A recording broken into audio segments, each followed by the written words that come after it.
man, it's the Football Playbook with your boy RIC, and the place to be. Love the banter, love the debate, love the conversation and discussion up in here in the chat room. And I mean what I said, guys, like both about WIP and about our listener fan base here. I really appreciate the love and support. You guys have really opened up your arms and embraced me only 90 episodes in to the Football Playbook. Buckle up. We've got something special going on here. What a great community. And I mean what I said about WIP, man. I mean, I'm not trying to knock the guys, but supposedly they get paid the big bucks. I'm just saying. I'm obviously not here for the money. I'm here for the love and the passion, okay? Love you guys.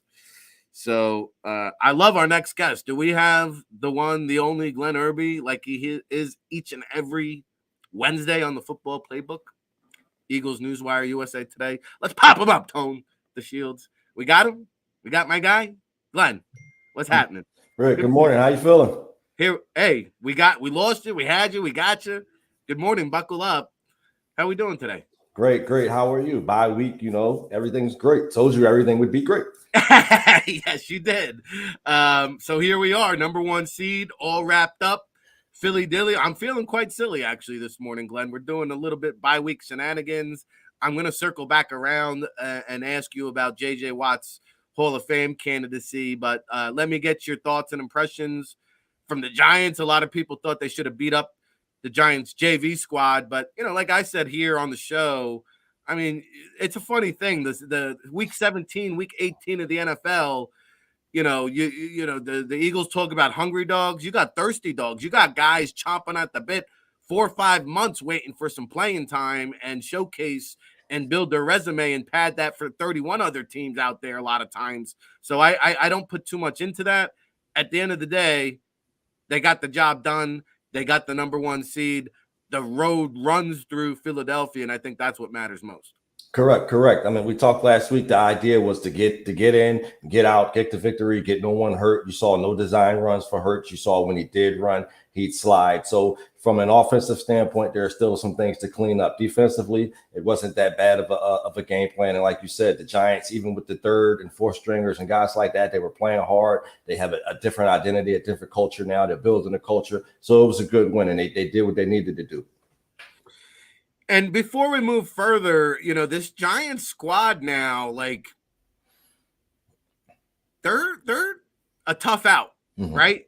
And before everybody says, like the Eagles are going to play the lowest remaining seed. Could be the G-Men.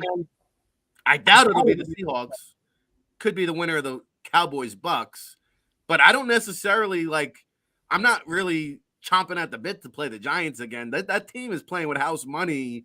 There's no pressure there, right? Like nobody expected them to be here. You got to be careful of teams like that in the playoffs.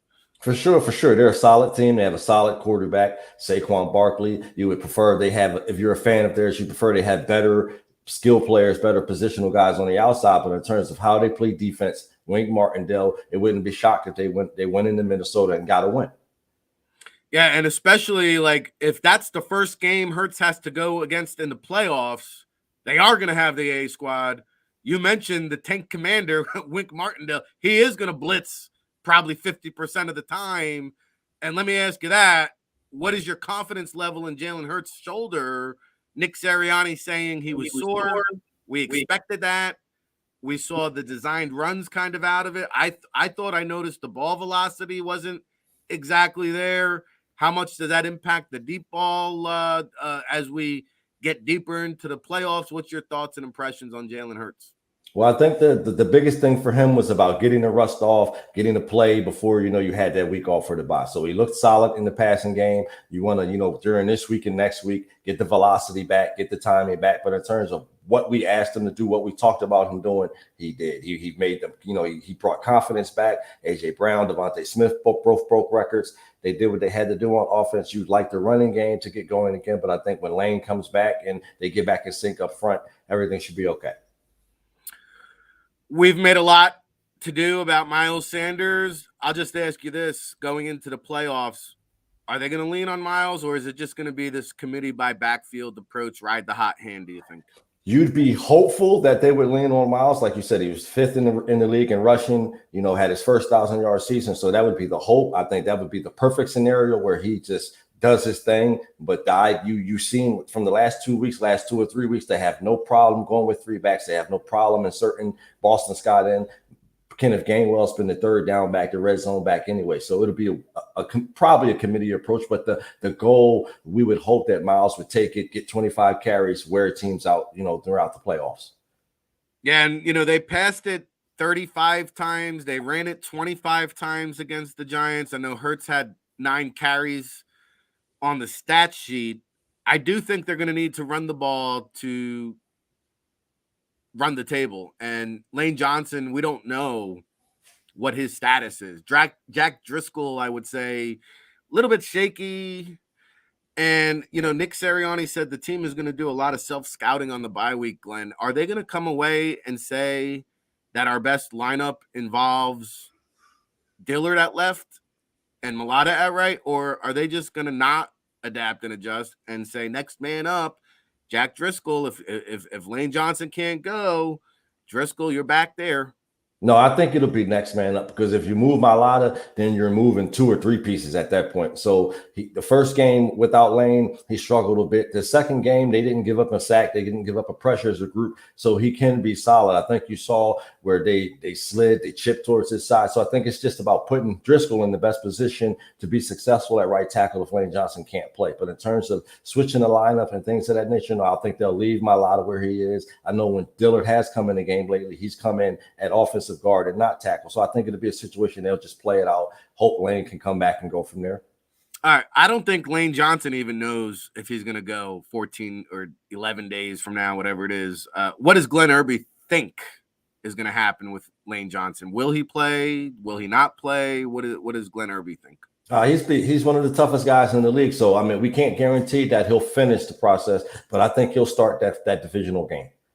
I agree. Okay. One last one on offense. Devonta Smith, A.J. Brown. I think it's safe to say they're the greatest wide receiver tandem in terms of single season in the history books. Are they the top tandem in the NFL? I'd say so. I think from the standpoint of, you had Brown 5 yards away from 1,500. You had Devonta Smith close to 1,200 yards. You had Devonta Smith just break the franchise record for catches by a receiver in a single season. Brown was 2 or 3 catches behind him. So I think from that standpoint, you have close to 3,000 yards production, close to over 200 catches. I'm not sure there's a duo in the league doing that. I know Justin Jefferson did close to that by himself, but in terms of a duo, I don't see a duo doing that. Yeah, Tyreek Hill and Jalen Waddle, I think, might come close, but in terms of, you said the 2 best, so in terms of equal, a neutral field, neutral quarterback, those 2 are 2. I think R2 in terms of toughness, the way they produce, time and time and again, I think they're better than those 2. Someone can argue.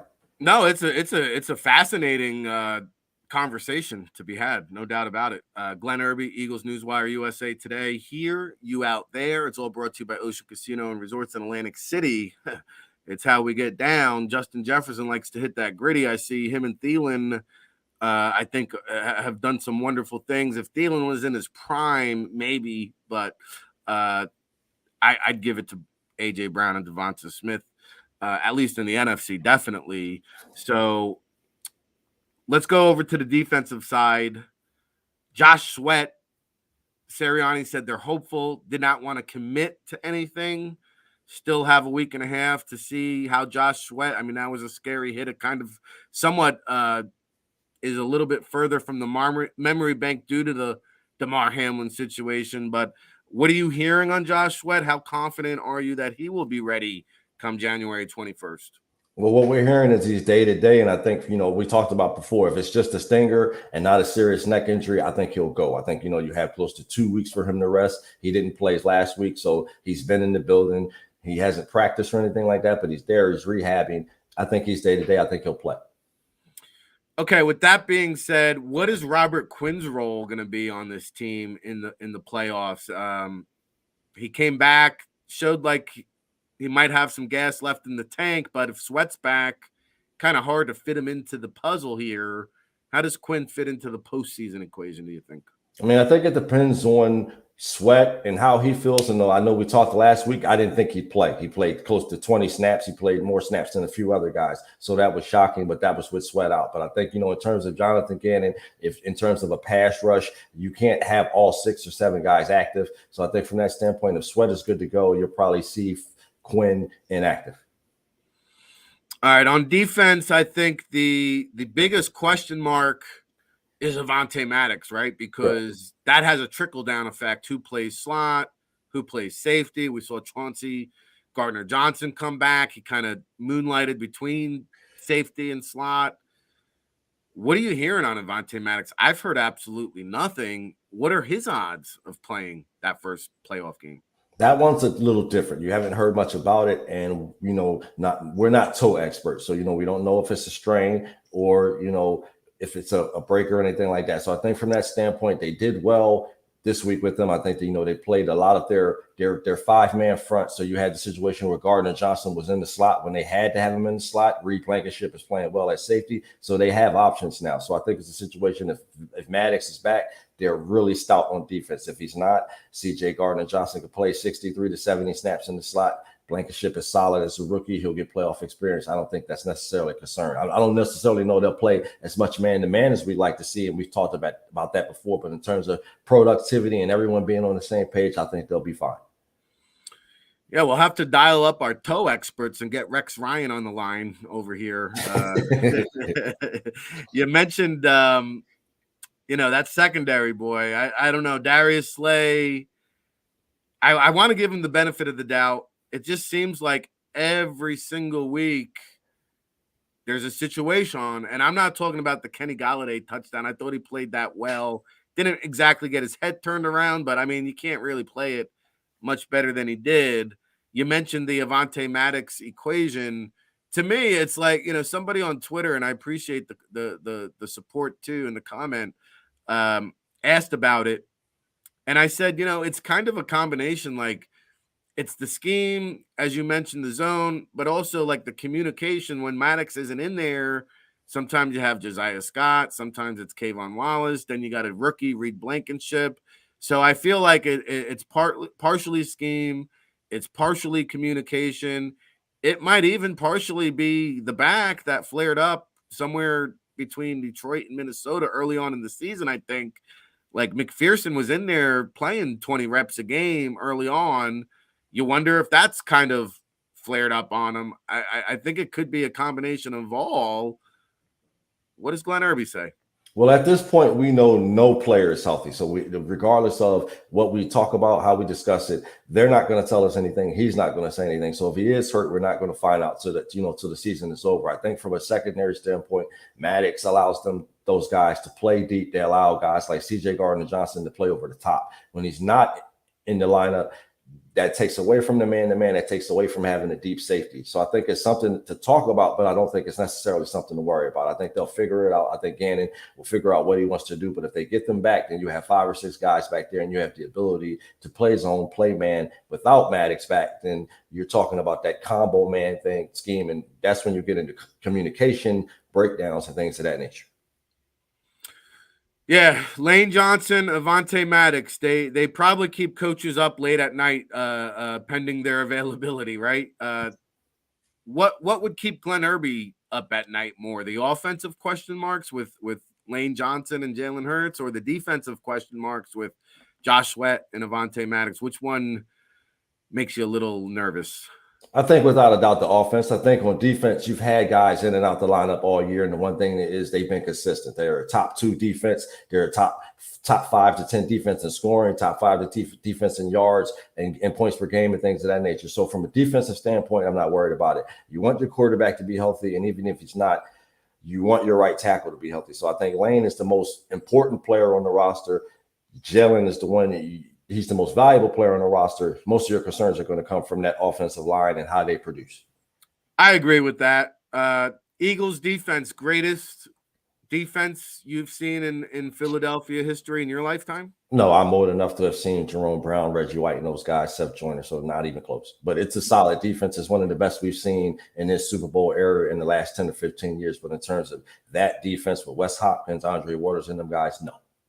No, and I agree. It's not even close, which is crazy to think. So, all right, fair enough. I got to ask you about special teams now because we haven't talked about it.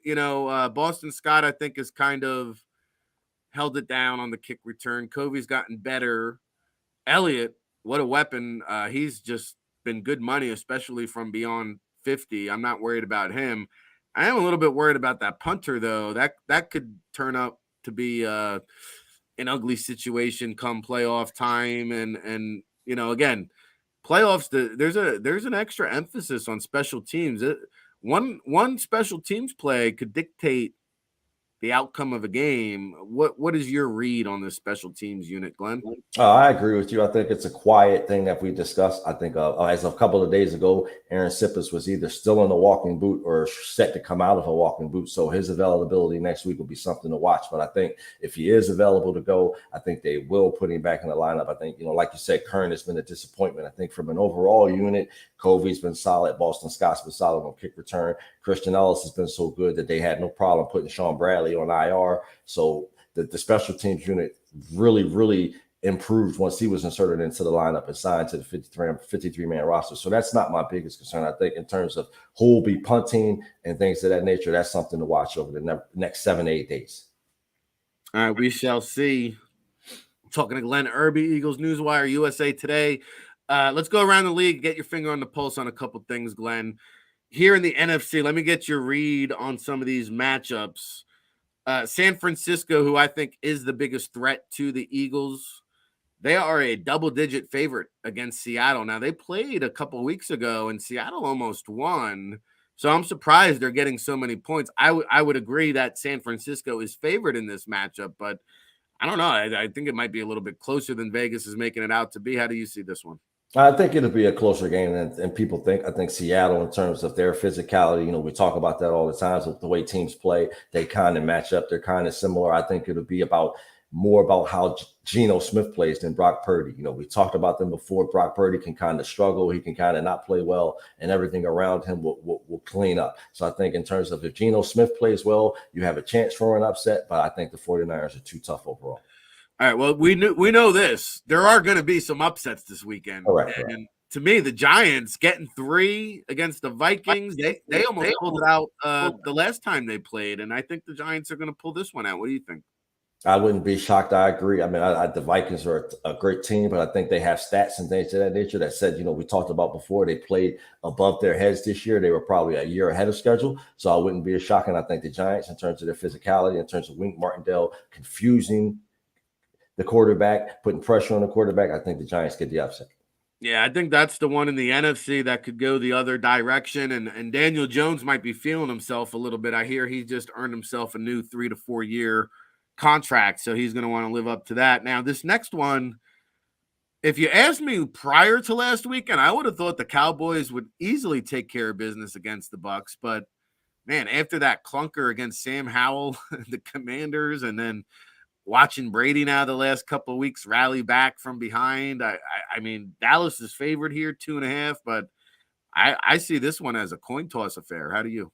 I see it as an upset. I think in terms of the way Dak Prescott has been playing over the past few weeks, they have to go on the road. They played the same team earlier. I think the Bucs, we talked a few weeks ago about teams peaking, and I think the Bucs are getting better at the right time. So I think in terms of Tom Brady, the 2 running backs, Fournette, I smell an upset. Wow. So with that being said, let's handicap. Let's just say it's a rematch of last year's playoff fiasco, Bucs and Eagles. I mean, the Eagles have made tremendous strides. Buccaneers have gone backwards. I would imagine the Eagles would be a double-digit favorite in that one. I'd have no problem with that. I think we talked earlier a few weeks ago about that. Jalen Hurts is a different player. He's gotten better. It's not even the same team in terms of both sides. Sue was on this team, so he's not on that team to pressure Hurts. So I think in terms of the Eagles being a favorite, I think they'd win going away at home. The chat room seems to think that Brock Purdy has not faced a real strong caliber defense, and he might fold like a cheap suit when he faces the sack pack of the Philadelphia Eagles. Do you think the rookie would fold under pressure against the Eagles' pass rush? I don't know if he folded. He's an athletic player. He stayed in college, the whole time, so he has started games. So in terms of folding, I don't necessarily think he'll fold. In terms of being able to be confused, pounded on, make untimely throws, interceptions, turnovers, I think that's a great possibility. And I think we've seen last year with Hurts, you can have a solid regular season, you can do all those things. The postseason is a different monster. So without a doubt, I think he'll be the weak spot if those two teams do meet. Hey, Glenn Erby does a great job with us each and every Wednesday here on the Football Playbook, 10:30 a.m. Eastern. Yeah, make sure you check him out at the Eagles Newswire and at Cover 2 NFL. Yeah, there you go. It's hard to keep up with you, Glenn. So I'm trying to get on your level. Listen, I'm casting my Pro Football Writers Association ballot, and I think I've got all the awards picked out except for one. And I wanted to ask you, we're going to talk through the awards here, and I'm going to gauge your temperature on the NFL Coach of the Year. Okay. I think Nick Sirianni is the leading contender, but I look at the Jaguars. They were 3-14. Urban Meyer and the dumpster fire and what Dougie Peterson has done there. I think he deserves serious consideration. Kyle Shanahan with a third string quarterback. I mean, they have not lost yet. And Brian Daboll, we just talked about the Giants. Even Kevin O'Connell, I think, deserves some consideration. I wouldn't put him in the first four that I mentioned, but to me, I mean, I don't know which way to go here, because I could state a case for Sirianni, Dougie P, Kyle Shanahan, Brian Daboll. Who does Glenn Erby give it to? Well, that's a tough one. I think in terms of Daboll, he established a new culture. Like he said, he has a team that was a year ahead of itself in the playoffs. Sirianni had a good team. The one thing a lot of coaches do is blow it. He didn't blow it. He had his team 14 wins. And then you have Peterson with the team, like you talked about from last year, a team that started out slow. They won the NFC South. But I think in terms of the coach of the year, the overall job, I'd give it to Dougie P. Oh, okay. Interesting. Yeah, because from 3-14 to 9-8, that's a 6-game differential. Believe it or not, the Eagles had a 5-win differential, right? They were 9-8 last year, and they improved by 5 wins. You don't really think about it in that manner, but they did show significant improvement. For sure, but I think once Howie brought in Reddick and started, bringing in the pieces, started making the trades, it kind of brought on expectations for Sirianni. You have a Jaguars team where Christian Kirk lived up to his contract. Trevor Lawrence looked like the number one pick again. The defense has some bite to it. The running backs, guys of that nature is produced, and you won an NFC title a year after a fiasco where a coach got fired and people were talking about moving the teams and things of that nature. Glenn, I'm going to put you on the spot. You mentioned Hassan Reddick. He's had double-digit sacks with 3 different teams, 3 consecutive seasons. Hey, that might be Hall of Fame material, because J.J. Watt, everybody wants to put him in the Hall of Fame. He's played 12 years. I think he's had about 4 or 5 Hall of Fame caliber type of seasons. But then he had 6 or 7 seasons where, granted, injuries happen, but can you be a Hall of Famer but only have half of your seasons not even be great? I mean, where are you with this J.J. Watt conversation or debate? And by the way, I'm leaning towards putting him in. I'm just saying that you got to be careful with the Hall of Fame, because you can create a can of worms. There's a lot of great play. There's a lot of players who were great for 3 or 4 seasons. We start putting everybody in that's great for 4 years, then the Hall of Fame, I'm going to have to expand the hallways, do some reconstruction. Yeah, you sound like Deion Sanders. But I think from that standpoint, in terms of him reaching the 100-sack plateau, having Defensive Player of the Year awards on his resume, I think he gets in. Is he a first ballot? I'm not sure. But a second or third ballot Hall of Fame, I have no problem with J.J. Watt getting in terms of his dominant. When he was good, when he was healthy, he was extraordinarily dominant. So I think from that standpoint, you have to let him in. No, I agree. I think, the 3 or 4 years he was hands down the best defensive player without question, right? And I think Like, there's something to be said for that. I So mean, he was up there with Aaron Donald in terms of being a disruptor, just destroying offensive lines, being a game breaker, and things of that nature. So I think from that standpoint, when he was healthy, he's one of the best. and Davy Boy is like the conductor of the train for J.J. Watt in the Hall of Fame, which is all love. And he makes a good point. Like Aaron Donald, I went and looked it up in the commercial break because he said it. I mean, J.J. Watt's resume is actually very superior when it comes to Aaron Donald. And Aaron Donald almost retired this past year. So he'll be another interesting debate. And Donald has the Super Bowl ring. I think he's got some Defensive Player of the Year awards as well. Hey, Glenn Erby, I think you might be our beat writer of the year here on the Football Playbook. What do you got cooking over at Eagles Newswire? What's some of the content you have on deck? Let the listening audience at home know. Just previewing the playoffs, Rick. You know, reporters and people like us, we don't get the bye week, so there will be no break. So we'll look at the week ahead. We'll look at the four potential opponents. We'll do some self scouting like Nick Sirianni said. But you can find me at the EaglesWire.usatoday.com, Twitter, Facebook, the Cover 2 NFL, and the Cover 2 podcast coming soon. But thanks again, Rick. Appreciate it. Yeah, absolutely. And by the way, I like this format. I don't recall the NFL having every playoff game isolated as an individual showcase. Did they do that last year? I don't recall, but man, Saturday, Sunday, and then Monday, we have standalone games so we can watch every single playoff game. What's better than that? Nothing at all. And I think, if I'm not mistaken, every team has played once this year. So it'd be a bunch of rematches and things of that nature. So it's setting up for a super exciting weekend. Is that true? I didn't hear that. I could be wrong, but if I'm not mistaken, every team in that wild card round has played, has matched up once. You're right. Yeah, I'm looking at it now. Did the Chargers and Jags play? I don't recall. So I thought the Chargers got that one. So the Jags are trying to get revenge from that standpoint. So okay, well, that's why we bring you on here, Glenn. The Jags won that. The Jags won that first matchup. My fault, Rich. My apologies, but they'll meet again. All right. Well, hey, we'll meet again next Wednesday. Buckle up. Appreciate the time and enjoy the weekend. Appreciate you, Rick. You and Tone. Thank you.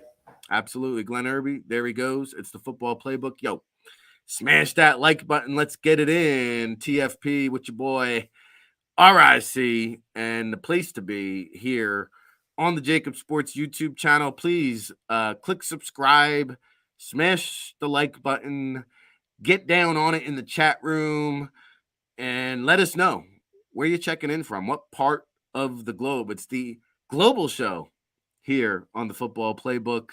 I've got NFL awards coming up later on in the show. You know, Glenn made a very strong case for Dougie P. I'd love to hear what you guys think in the chat room. We're gonna talk through that vote. I'm on the fence. I can be persuaded still. What do you guys think in the chat room? I respect your opinion. Is it Doug Peterson? Is it Brian Daboll? Nick Sirianni? Kyle Shanahan? Who are you casting your vote for? Coach of the Year. We'll get into that with Kayla Santiago and more right after the break. Delmarva Sports back on the grind here on the Football Playbook right after this. Back at it again.